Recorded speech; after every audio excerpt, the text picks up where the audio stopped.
So hello guys, this is my regular client po. Ito yung previous na gawa ko. As you can see, 1 month mahigit na po yung gel polish. And natural nails na po ito ha, napahaba na namin, naalagaan na po siya. So ayan.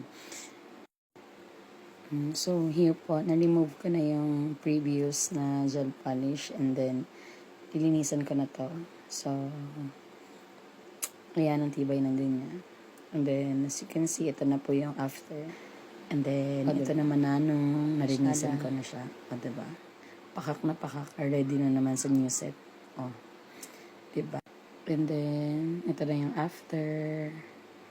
Tingnan nyo guys. O, diba? So, yan. From red to light naman ngayon. Tapos, nilagyan ko lang ng konting accent. Sa ring finger lang. O, diba?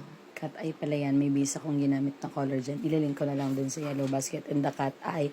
Tapos yung glitter. Bye! Thank you for watching.